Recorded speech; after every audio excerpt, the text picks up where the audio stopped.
દરેક નીતિની સામે કાયદાની રીતે ઊભો રહેતો SSK news channel.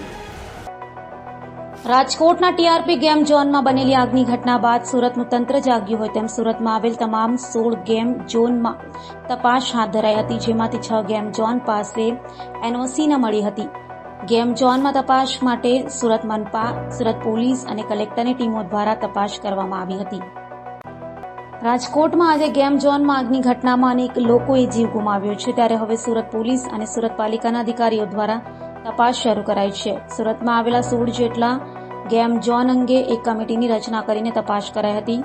Surat fire chief officer અને અન્ય અધિકારીઓ દ્વારા મીટિંગ યોજી ટીમ બનાવી તમામ ગેમ ઝોનમાં તપાસ કરાઈ હતી।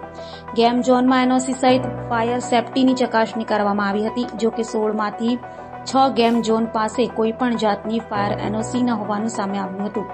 ગેમ ઝોનમાં ફાયર સેફટીના સાધનોની પણ કાશણી કરાઈ હતી। ગેમ ઝોનમાં તમામ રમતના સાધનો ઇલેક્ટ્રિક હોય છે, જેને લઈ બાળકોને રમવાની વસ્તુ પણ ફાઇબરની હોય અને છત પર થર્મોકોલની સીટ લગાવાઈ હોય, જેથી ન કરે નારાયણ આગ લાગે ત્યારે આગ ભયાવહ બને છે, જેથી તંત્ર દ્વારા તમામ ગેમ ઝોનમાં ફાયર NOC સાથે એન્ટ્રી એક્ઝિટ સહિતની તપાસ કરાઈ હતી।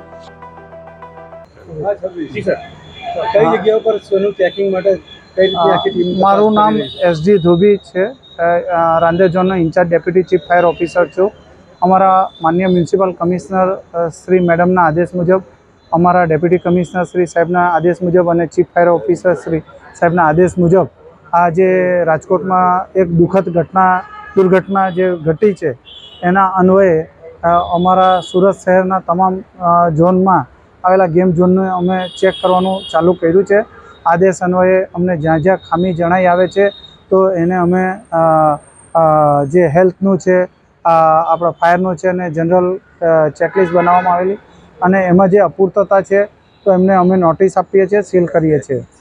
આજે કઈ જગ્યા પર અત્યારે ઊભા છો અને ત્યાં અહીંયા શું તૂટી દેખાય? હાલમાં આપણે રાંદેર રોડ ખાતે ગેમ ઝોન આવેલી છે, શ્રી દેવી ગેમ ઝોન કહેવામાં આવે, શ્રીરામ પેટ્રોલ પંપની સામે છે। હાલમાં અમારા તરફથી ફાયરની સિસ્ટમો ચેક કરવામાં આવી છે, જ્યાં જે ખામીઓ જણાઈ આવેથી અમે અત્યારે ખામી જણાયેથી અમે સીલની કાર્યવાહી કરીશું। સાહેબ, આવી ઘટનાઓ બને છે રાજકોટ જેવી, ત્યારબાદ કેમ તંત્ર આવી તપાસ માટે જાગે છે? નહીં, આ અગાઉ પણ કાર્યવાહી તો ચાલુ જ હોય છે, પણ જેમ ઉપરથી અમને આદેશ મળે એ પ્રમાણે પણ અમારે કાર્યવાહી કરતા હોય છે। સાહેબ, ઘટના થાય ત્યારે જ ઉપરથી આદેશ આવે એનું કારણ? નહીં, એવું નથી। અમારી કાર્યવાહી સતત નિરંતર ચાલુ હોય છે। SMCની સમગ્ર ટીમો અને દરેક ટીમો કાર્ય કરતી જ હોય છે। તમારા ફાયર તો હજુ બી કામ કરતું હોય છે એમ તમે કહો પ્રમાણે, પણ ઝોનલ અધિકારી બી આજે આવ્યા હતા, ત્યારે આવું થાય ત્યારે જ બધા મોટા અધિકારીઓ ઓફિસથી બહાર નીકળે, એ લોકો પણ સાહેબ એ લોકો પણ એ લોકોની રીતે કામગીરી કરતા હોય છે। આમાં શું થાય છે કે કોઈક આવો મોટો બનાવ બને તો એને વિશેષ કાળજી લઈને આપણે ચેક કરવું પડે છે। દરેક નીતિની સામે કાયદાની રીતે ઊભો રહેતો SSK ન્યૂઝ ચેનલ।